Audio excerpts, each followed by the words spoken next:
अस्सलाम वालेकुम वरहमतुल्लाहि वबरकातुहू। सिद्दीकी व्लॉग्स में एक मरतबा फिर खुशामदीद कहते हैं।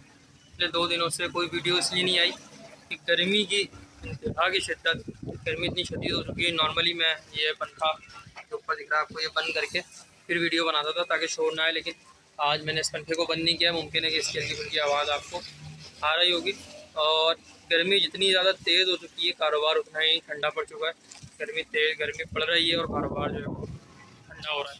तो एक अजीब गरीब सूरत हाल है इस वक्त पूरे पाकिस्तान में, और बिलखुसूस कराची के अंदर जो काम का लेवल है वो बहुत डाउन हो चुका है और गर्मी का लेवल जो है वो बहुत अप हो चुका है। बट ठीक ठाक गर्मी पड़ रही है और काम जो है वो बहुत हल्का हो चुका है। मुझे नहीं पता कि आपको मेरी वॉइस इस वक्त कितनी क्लियर आ रही है या कितनी नहीं आ रही। बहरहाल पंखा चल रहा है, ये पंखे के बगैर इस वक्त कहीं भी गुजारा नहीं है।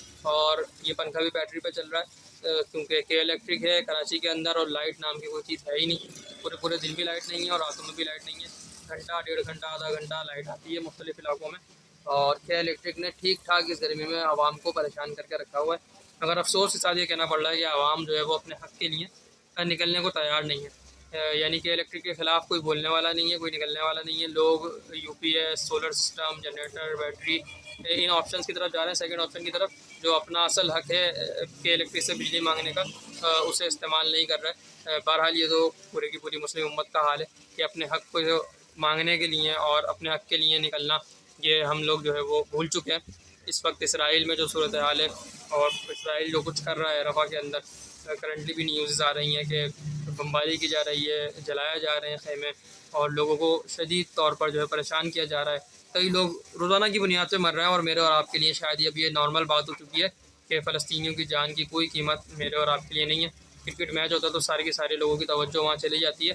पूरी सोशल मीडिया और पूरी इलेक्ट्रॉनिक मीडिया बाकायदा उस पर ट्रांसमिशंस कर रहे होते हैं और मुस्तकिल उसी पे बात हो रही होती है। इलेक्शन होते हैं तो मुस्तकिल सियासत पे बात हो रही होती है और हर बंदा सियासत के अंदर घुसा पड़ा होता है। लेकिन एक कोई तवील अरसा गुजर चुका है और अभी मुसलसल करीबन 5 से 6 महीने गुजर रहे हैं, मुस्तकिल गुजर रहे हैं, और लोग रोज़ाना की बुनियाद पर मर रहे हैं, बच्चे मर रहे हैं, ख़वातीन मर रही हैं।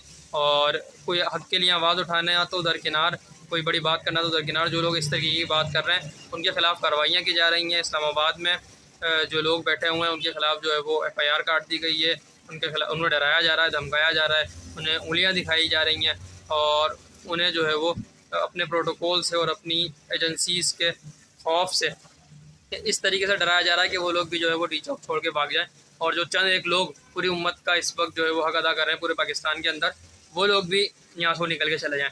तो बहरहाल हम सेंटर मुश्ताक अहमद साहब को सलाम पेश करते हैं, उनकी अहलिया को, उनके सारे लोगों को, और अंजुमन तलबा इस्लाम के तमाम लोगों को जो इस सिलसिले में आवाज़ उठा रहे हैं। इस वक्त तकरीबन तमाम ही सियासी जमातें जो हैं वो इस सिलसिले में खामोश हैं, कोई बड़ी आवाज़ नज़र नहीं आ रही। और अफसोस के साथ कहना पड़ रहा है कि कोई बोलने का सोच भी नहीं रहा, आगे फ्यूचर में प्लानिंग भी नहीं है। बहुत सारे काम हो रहे हैं, बहुत सारे काम किए जा रहे हैं, मगर फ़लस्तीन के लिए बोलने को कोई तैयार नहीं है, और अपने हकूक़ के लिए, अपने मुसलमान भाइयों के हक़ के लिए बोलने को कोई तैयार नहीं है। और जहाँ कहीं कुछ कहा जा रहा है, किया जा रहा है, तो वहाँ पर हो ये रहा है कि उनके ख़िलाफ़ कार्रवाइयाँ की जा रही हैं, उन्हें FIRओं से और असलों से और धमकियों और धमाकों से डराया जा रहा है। तो एक तरफ ये सूरत हाल है, दूसरी तरफ जो है वो कादियानियों के ख़िलाफ़ एक फ़ैसला आना है, जो कि हमें पूरी उम्मीद है कि कादियानियों के ख़िलाफ़ ही आएगा। 29 मई को जो ईसा फाइज़ साहब हैं वो फ़ैसला देने जा रहे हैं, उसमें भी हम पुरज़ोर ये हिमायत करते हैं और अपील करते हैं कि किसी भी सूरत जो है वो कादियानियों की हिमायत में कोई एक जुमला भी फ़ैसले के अंदर नहीं होना चाहिए। कादियानी जो कि खुले काफिर हैं और आम काफिर नहीं है, इन्हें अपनी तबलीग की, अपने मज़हब की तबलीग की हमारे मुल्क में इजाज़त नहीं है, और इन्हें हमारे आइन के मुताबिक भी जो है वो हमारे मुल्क के अंदर तबलीग की बिल्कुल भी इजाज़त नहीं है। लिहाजा कादियानियों के ख़िलाफ़ जस्टिस ईसा फाइज़ साहब को फ़ैसला देना होगा, फ़ैसला देना चाहिए। तो बस यही सारी गुजारिशात थी और इस वक्त यही सारी कहानी चल रही है। और क्या सुनाएं, इस वक्त कोई ना कोई कोई ख़बर नहीं है, और जो ख़बर है भी तो सुनाने का दिल नहीं है, मौका नहीं है। इस वक्त जो सबसे बड़ी परेशानी है वो है फ़लस्तीन का मामला, और उसके बाद अब ये कादियानियत का एक फैसला आने वाला है, और सेकेंडली फिर जो मामला है वो है के इलेक्ट्रिक का, जो कि शायद कि मुझे मुमकिन नहीं लग रहा कि हल होने वाला है, क्योंकि लोग जो है वो इस सिलसिले में आवाज़ नहीं उठा रहे, बात नहीं कर रहे, और शायद बात करे भी ना, क्योंकि लोगों के मुँह जो है वो वैसे ही बंद हो चुके हैं और लोगों की ज़मीर जो है वो मुर्दा हो चुके हैं। हम आवाम, जिसमें मैं भी शामिल हूँ और आप भी शामिल हैं, यकीनी तौर पर हम सब जो है वो मुर्दा हो चुके हैं, हमारे ज़मीर मर चुके हैं। हम ना अपने हक़ के लिए बोलना चाहते हैं, ना अपने मुल्क के लिए बोलना चाहते हैं, और ना ही अपने दीन के लिए, अपने मुसलमान बहन भाइयों के हक़ के लिए बोलना पसंद करते हैं। तो बस ऐसे ही एक अफसरदगी की सूरत हाल है, और शदीद गर्मी की वजह से और जो है वो जिस्म بوجھل ہو چکے ہیں اور پریشانی اور پھر کے الیکٹرک نے ماشاءاللہ سبحان اللہ 4 چاند لگائے ہوئے ہیں. تو بس یہی ساری صورتحال ہے اور اسی پر اس ولاگ کو اختتام کرتے ہیں اور اللہ سے دعا کرتے ہیں کہ اللہ تعالیٰ ہماری غیرت ایمانی کو جگا دے اور پاکستانی بھی جاگ جائیں, مسلمان بھی سارے دنیا کے جاگ جائیں, سب مل کر جو ہے وہ کوئی اقدام کر سکیں بالخصوص اسرائیل کے خلاف اور اپنے فلسطینی مسلمان بہن بھائیوں کے حق میں.